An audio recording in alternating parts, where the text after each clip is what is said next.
तो एक बार मेरे साथ जयकारा लगाएंगे। जी जैसा हो हमारा नेता कैसा हो, हम चेयरमैन किसको, जोर से बोलो भाई, हम चेयरमैन किसको बनाएंगे? भाइयों, सभी भाइयों से एक लास्ट बात है कि आज हमारी जिला प्रधान मैडम सुरजीत कौर जी, धर्मवीर कश्यप जी और हमारी हल्का प्रधान बबीता जी, सुनहरा कश्यप और हमारे प्रधान जी अमर सिंह जी हैं। मैं इन सभी का धन्यवाद करती हूँ कि ये अपने कीमती समय निकाल कर यहाँ पर आए। और देखो साथियों, सबसे अहम देखते हुए मैंने ये फैसला लिया कि मैं ये चुनाव लड़ूं और अपनी जनता के लिए कुछ करने के लायक बनूं। समाज सेवा तो मैं कर ही रही हूँ, लेकिन मैं अपनी सभी पूरी जनता, जिसको मैं जनता नहीं अपना परिवार समझती हूँ, तो ये मौका सिर्फ आप लोगों के साथ से ही हो सकता है, आपके विश्वास से ही हो सकते हैं कि मेरा साथ दे, मुझ पर विश्वास करे और मुझे इस लायक अपनी जनता के लिए कुछ कर पाऊँ। और आप सभी सिर्फ ये वादा कर सकती हूँ कि मैं आपके विश्वास को कभी भी टूटने नहीं दूंगी। आपका भरोसा सबसे बड़ी ताकत है और ये ताकत को हम अपने लिए इस्तेमाल करें। मैं सिर्फ यही गुजारिश करती हूँ कि आप अपने लिए कुछ कीजिए। वोट बहुत बड़ी चीज होती है और वो हमारी सबसे बड़ी ताकत है और उसका सही फैसला हमारा भविष्य सुरक्षित कर सकता है, लेकिन गलत फैसला हमारा भविष्य बिगाड़ भी सकता है।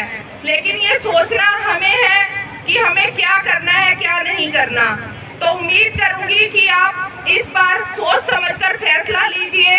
इनेलो पार्टी देखिए ऐसी पार्टी है जिसने समाज के लिए बहुत कुछ किया है और हमें पता है ये चीज, और जो आज हो रहा है वो भी हम सबको दिख रहा है। तो ये सिर्फ वक्त है सोच समझकर फैसला लेने का, अपने लिए कुछ करने का। तो उम्मीद करूंगी कि आप मेरी बात को समझें और अपने लिए खड़े होना सीखिए। जब आप अपने लिए कुछ करना चाहेंगे ना, तो कोई भी ताकत ऐसी नहीं है जो हमें रोक पाएगी आगे बढ़ने से, अपने लिए कुछ करने से। तो इसी उम्मीद के साथ आप सभी का धन्यवाद करती हूँ, आप यहाँ आए, धन्यवाद। तो साथियों, आपने हमारी बहन तनुजा मान सम्मान के योग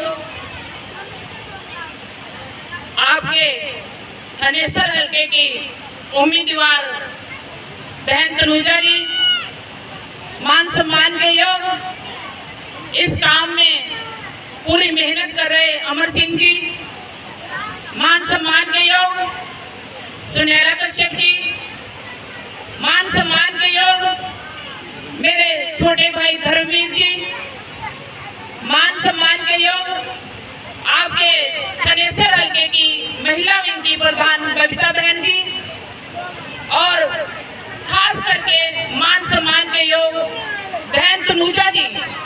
मैं दोबारा से उनका नाम इसलिए ले रही हूँ क्योंकि वो जो है इस पवित्र मंदिर के पास आकर के उन्होंने जो प्रोग्राम किया है, तो मैं सबसे पहले आप सबके लिए और बहन तनुजा जी के लिए इस मंदिर में प्रार्थना करती हूँ। तो आप सबके लोगों के लिए दिन दोगुनी रात चौगुनी उनकी से आप घरों में खुशहाली लाए ये मंदिर जी। और इस मंदिर जी से ही मैं ये शब्द कहना चाहती हूँ कि जो तनुजा जी आपके बीच में चुनाव लड़ रही है, वो सिर्फ आपके लिए ही लड़ रही है। तनुजा जी के घर में किसी चीज की कोई कमी नहीं है, लेकिन वो थनेसर में एक महिलाओं की आवाज बन के आगे आई है।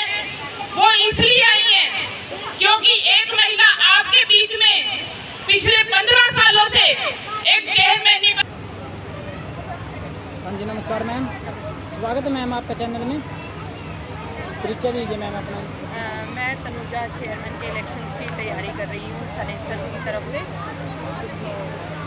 उम्मीद करती हूँ आगे बढ़ेगी। तो मैम हम जानना चाहेंगे आप क्या नई सोच लेके जो है पॉलिटिक्स में आए हैं? पॉलिटिक्स में आने का मेन मुद्दा है समाज सेवा। समाज सेवा तो हम कर ही रहे हैं, लेकिन हमें एक रास्ता मिलना, सही दिशा मिलना ज़रूरी होता है।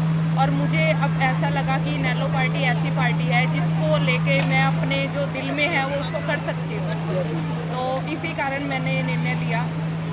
Yes ma'am. देखिए मैम, यदि हम महंगाई के प्रति थोड़ी बात करें, महंगाई इतनी अधिक बढ़ चुकी है और इसका सीधा प्रभाव आम जन की जेब पर पड़ता है, तो महंगाई के विषय मैम आपके क्या विचार होंगे? महंगाई तो आज के टाइम की बहुत अहम समस्या बन चुकी है। महंगाई का प्रभाव हमारी किचन पर और समाज में तेल महंगा, पेट्रोल महंगा, तो मतलब ऐसी कोई चीज़ शायद ही होगी जो महंगी नहीं है। तो महंगाई से तो सबसे ज़्यादा प्रभाव जो है हमारी गरीब जनता पर पड़ रहा है। उनके लिए बहुत मुश्किल हो जाता है सब कुछ चलाना, सब कुछ मैनेज करना। तो मैम, जो आज की जो मीटिंग रखी गई है वो किस विषय में? आज की मीटिंग सिर्फ इस कारण रखी गई है कि जो गरीब जनता है उसको ये बताया जाए कि उनके लिए कोई है जो उनका साथ देगा और उनको आगे बढ़ने के लिए प्रेरित करेगा। देखिए मैम, यदि हम कुरुक्षेत्र के विकास के बारे में थोड़ी बात करें, सड़कों के बारे में हम बात करें, कोई भी सड़क जो है ठीक प्रकार से नहीं है, तो आप क्या कहना चाहेंगे मैम अपने विचारों में? विकास शब्द तो शायद कहीं गुम ही हो गया है ही नहीं है। वो सबको दिख रहा है, तभी शायद मतलब हमारे सर्वे में यही बात निकल कर आ रही है कि अब जो पार्टीज करंट हैं उनको विश्वास उठ चुका है उन पार्टी से। सब कुछ नया चाहते हैं ताकि अपने लिए विकास देख पाएँ। तो उम्मीद करती हूँ ये पॉसिबल भी हो पाए। मैम, जैसे बैसाखी पर्व के बारे में आप क्या कहना चाहेंगे? बैसाखी खुशियों का त्यौहार, और बैसाखी के लिए बहुत बहुत बधाई दूंगी। और कल 14 अप्रैल को डॉक्टर भीमराव अंबेडकर जी की जयंती भी है, और वो ऐसी शख्सियत थे जिन्होंने गरीबी अमीरी का भेदभाव और जात पात का भेदभाव ख़त्म किया था। तो उनको शत नमस्कार करती हूँ और बैसाखी की बहुत बहुत चूँकि यही मैम से भी थोड़ी जानकारी प्राप्त कर लेते हैं। जी नमस्कार मैम, स्वागत है आपका। जी परिचय दीजिए मैम अपना। और मैं इंडियन नेशनल लोकदल पार्टी की महिला मंत्री, जिला प्रधान कुरुक्षेत्र से। जी मैम, तो मैम आप जो है इनेलो पार्टी के बारे में क्या कहना चाहेंगे, किस स्तर तक पार्टी का है? देखो जी, मैं इनेलो पार्टी को कौन नहीं जानता। Yes ma'am. इनेलो पार्टी तो इतनी पुरानी पार्टी है कि जहाँ स्वर्गीय ताऊ देवीलाल जी ने जो है अपने प्रधानमंत्री का पद त्याग दिया था और उन्होंने वीपी सिंह को प्रधानमंत्री बनाया था। तो ये तो एक त्याग की पार्टी है इनेलो पार्टी। इनेलो पार्टी के बारे में तो सारा इंडिया का विश्व स्तर जानता है। यस। देखिए मैम, बीजेपी सरकार ने नारा दिया था कि बेटी बचाओ बेटी पढ़ाओ, लेकिन फिर भी बेटियां सुरक्षित नहीं है। बेटियों के विषय में आपके क्या विचार हैं? देखो जी, बीजेपी की करने और करने में तो बहुत अंतर है। बीजेपी जो कुछ बोलती है उसके उल्ट वो सारा कुछ करती है। जो वो जुमले छोड़ती है कहने को, देखो बीजेपी ने हमारे गरीबों से ऐसा मजाक किया था कि मैं 15-15 लाख रुपए खाते में डालूंगा, वोट मुझे दो। लेकिन आपके सामने हुआ क्या? आज जो सिलेंडर है 1000 रुपये का हमारी महिला नहीं ले पा रही है। आज जो सरसों का तेल जो हम 80-90 रुपये में लेते थे, आज मेरी महिला बहन 250 रुपये की बोतल लेने जा रही है। तो वो तो मर रही है ना कहीं पिस रहा है। आम आदमी के लिए बीजेपी में कोई जगह नहीं है। अगर जो जगह है तो वो इनेलो पार्टी में ही सुरक्षित है।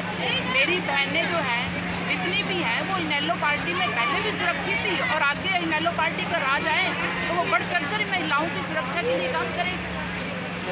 तो मैम, आप जो है चैनल के माध्यम से क्या जन संदेश देना चाहेंगे? देखो, मैं तो चैनल के माध्यम से, आपके जो चैनल है ये हमारी बात जाएगी, तो मेरा ये संदेश है कि हम लोगों को, जितनी मेरी बहनें हैं, आज कोई भी सुरक्षित नहीं है। आज बेरोजगारी जो है इस हद तक पहुंच चुकी है कि कोई भी मेरा जो भाई युवा है उसको रोजगार नहीं मिल रहा है, और मेरी बहनें तो जो है घर का खर्च तक भी नहीं चला पा रहे। तो मैं आपके चैनल से संदेश देना चाहती हूँ कि मेरी बहनें आगे आएँ, आवाज़ उठाएँ, और हम सब मिलकर, क्योंकि आवाज़ उठाती है ना जब भी इंडियन नेशनल लोकदल पार्टी उठाती है। आपके सामने किसान आंदोलन जो है लगभग एक 2 साल के करीब चलता रहा।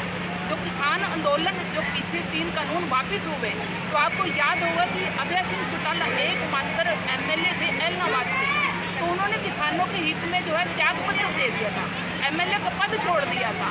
लेकिन उसके बाद जब इनेलो पार्टी से एलनाबाद से दोबारा विधायक जी चुने गए अभय सिंह चौटाला जी, तो सब ने जोर लगा लिया था, सारी पार्टियां एक तरफ हो गई थी।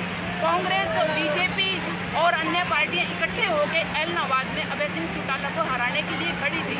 लेकिन अभय सिंह चौटाला जी एक सत्य हैं और वो सच बोलते हैं। उन्होंने दोबारा फिर वो चुनाव जीता और विधानसभा में जाकर जब पहुंचे तो उसी समय ही मोदी को लगा कि तीनों कानून वापस लेने पड़ेंगे। तो तीनों कानून अभय सिंह चौटाला ने वापस करवाए और अपने दम पे हुए और करने पड़े। ये है इनेलो पार्टी।